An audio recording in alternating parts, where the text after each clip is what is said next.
Assalamualaikum warahmatullahi wabarakatuh. Masih bersama Yuk Tanikom. Ya, pada video kali ini kita akan melakukan perbanyakan untuk tanaman sirih hijau. Nah, sebelum kita melakukan perbanyakan, kita akan cek dulu manfaat dari tanaman sirih hijau ini. Oke, kita coba searching di Google manfaat sirih hijau.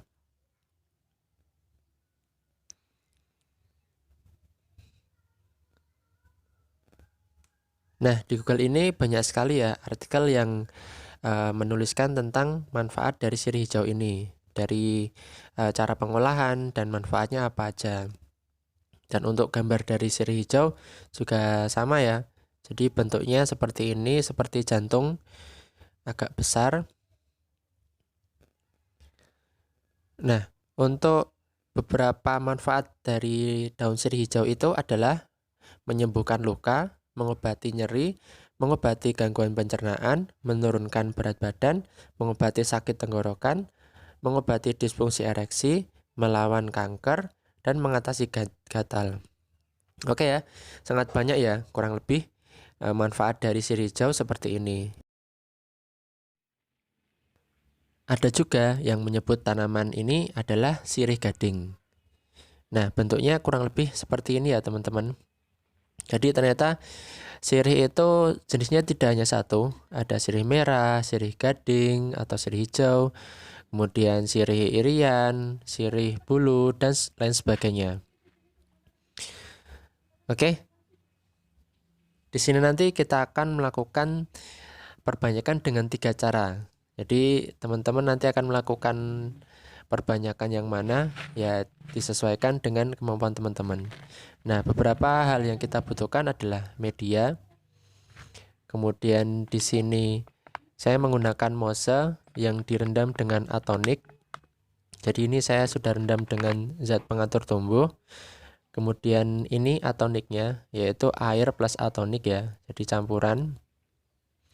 Kemudian ini medianya juga sama dengan yang ini yaitu tanah dan sekam. Oke, ini kita akan melakukan cara yang pertama yaitu dengan stek. Nah, dengan stek ini ada yang berhasil, ada yang tidak. Nah, itu tergantung dari jam terbang ya. Mungkin yang belum berhasil nanti bisa menggunakan 2 cara yang lain yang nanti saya jabarkan. Ini caranya juga mudah ya teman-teman. Jadi kita tinggal mencari batang yang akan kita stek. Kemudian ini kita potong. Dan ini saya rendam dengan atonik. Nah, ini saya rendam kurang lebih sekitar 1 jam. Oke, sambil kita tunggu rendamannya, kita akan melakukan cara yang kedua. Yaitu cara yang kedua adalah menanam. Menanamnya di sini itu kita tidak dengan memotong, tapi dengan mencari batang yang sudah menjalar.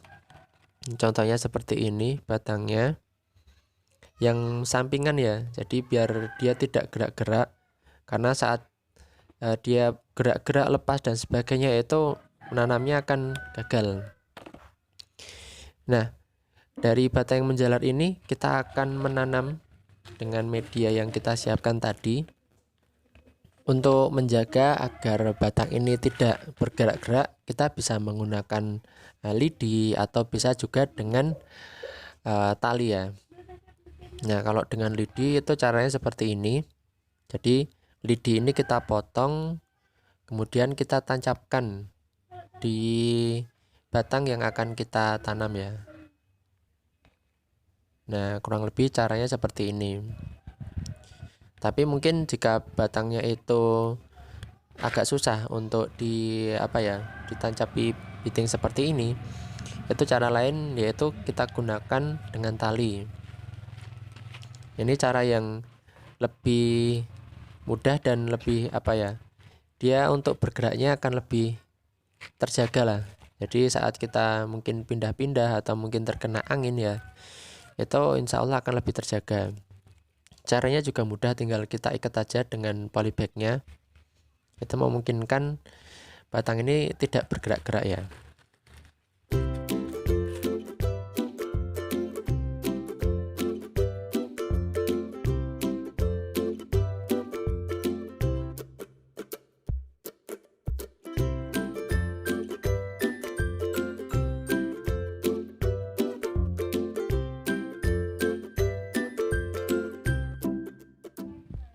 Oke, sekarang kita kembali lagi ke cara yang pertama, yaitu dengan stek.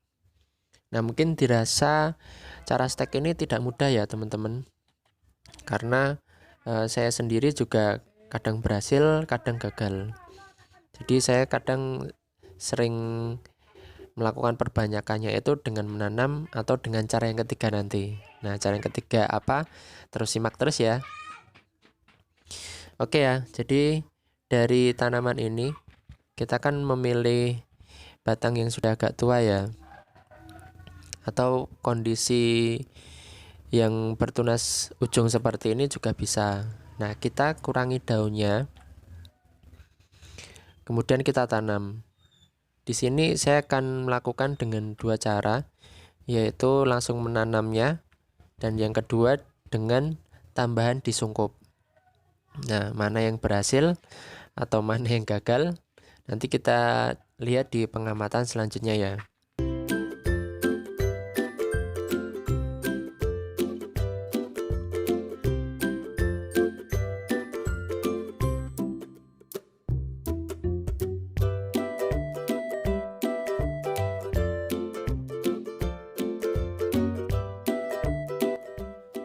Nah, ini gelasnya kita lubangi juga di bawah.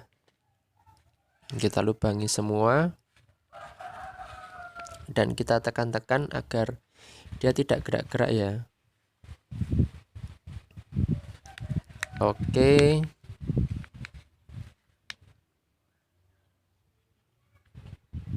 Nah, ini kita juga siram. Kita pakai atonik yang tadi kita rendam juga tidak apa-apa, atau pakai air biasa itu juga bisa.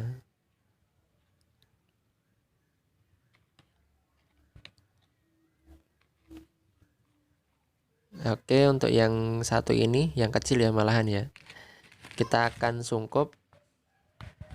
Ini menggunakan plastik ukuran 1 kiloan, yang plastiknya agak tebal, jadi saat kita sungkupkan itu dia tidak lemes, tidak turun ke bawah. Kemudian ini gelas plastiknya ini bukan menggunakan gelas air mineral ya, tapi gelas apa ya, yang lebih besar lah.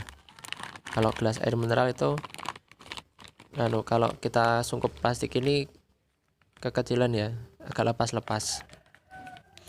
Oke.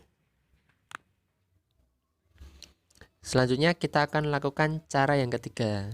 Nah, ini adalah cara alternatif jika teman-teman melakukan dengan cara yang pertama dan cara yang kedua itu mengalami kegagalan. Nah, kita nanti akan menggunakan ini mose yang saya rendam terlebih dahulu dengan campuran air dan atonik. Nah, cara ini kita namai cara dicangkok.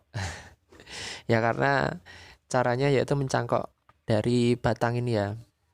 Ini tadi batangnya ada daunnya kita potong, kemudian atonik yang kita rendam tadi kita peras terlebih dahulu, kemudian kita cangkokkan di tempat yang ruas yang nantinya akan keluar akar ya.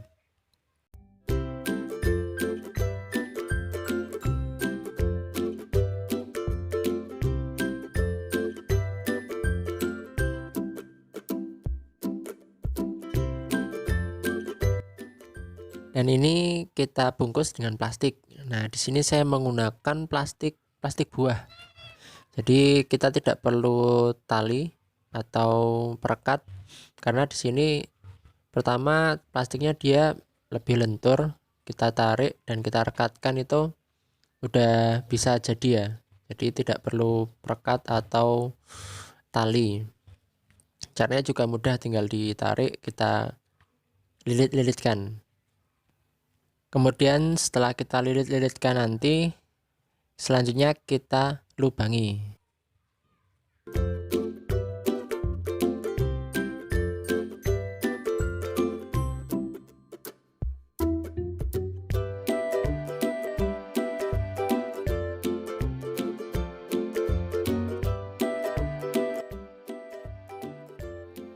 Oke, alhamdulillah ini 3 cara sudah kita lakukan, yaitu dengan stek, kemudian menanam, dan juga dengan cangkok.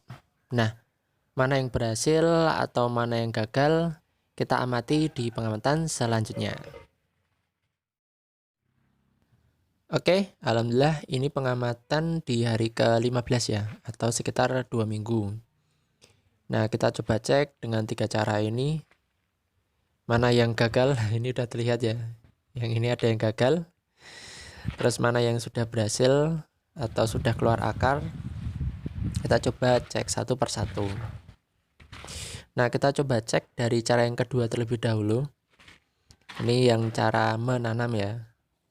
Jadi kita coba bongkar.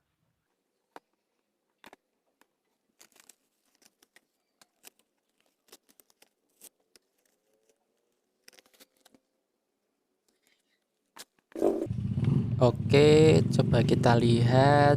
Nah, alhamdulillah ini sudah terlihat ada akar ya.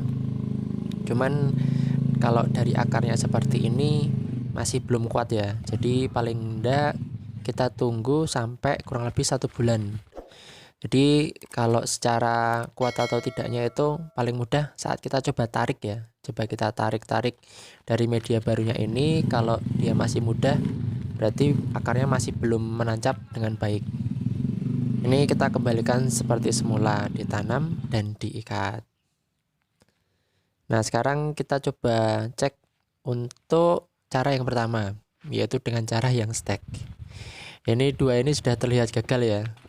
Nah, ini kemarin ini saya kondisinya ya, saya taruh di bawah pohon, kemudian di saat pagi hari itu ternyata kena sinar matahari. Jadi pagi harinya itu ya dari jam 8 sampai jam 11-an kurang lebih. Jadi mungkin kalau teman-teman mau menggunakan cara stack ini diusahakan benar-benar teduh ya. Jadi tidak kena sinar matahari secara langsung. Jadi kedua ini gagal. Dan ini setelah saya tahu kondisi karena sinar matahari seperti itu, baru saya pindah ya. Nah, ini yang kecil yang kita sungkup, dia masih terlihat hijau. Batangnya juga terlihat masih hijau. Kita coba lihat untuk akarnya sudah ada atau belum ya. Nah, kalau dilihat dari akar ternyata juga belum. Nah, ini kita coba kembalikan seperti semula lagi. Dan ya sama, saya akan tunggu sekitar 1 bulan. Oke, sekarang kita akan lihat hasil pengamatan untuk cara yang ketiga, yaitu dengan cara dicangkok. Nah, kita coba amati. Dari luar ada terlihat serabut akar ya, walaupun masih tipis. Sekarang kita coba buka, kita cek dalamnya seperti apa.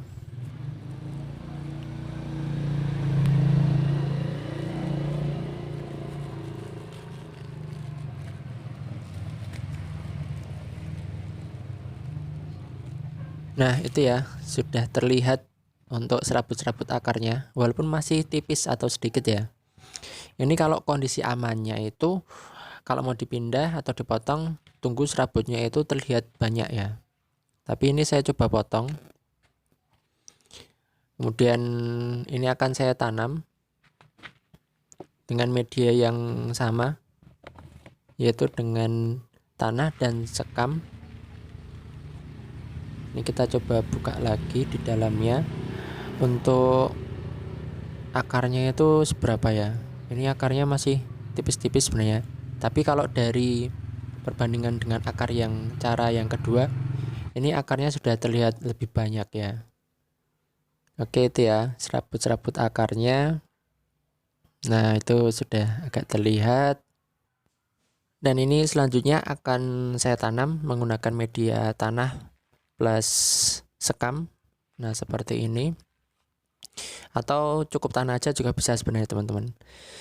Dengan catatan ini jangan langsung ditempatkan di tempat panas, tapi masih dalam kondisi teduhan dan penyiraman rutin setiap hari. Oke, itu tadi ya teman-teman, 3 cara untuk perbanyakan sirih hijau. Jadi saat teman-teman melakukan dengan cara pertama gagal, bisa menggunakan cara kedua dan ketiga. Dan jika kedua gagal, bisa ketiga. Jika ketiga gagal atau semua gagal, lakukan lagi, dan lakukan lagi. Karena dunia pertanian itu harus banyak praktek. Oke, semoga bermanfaat.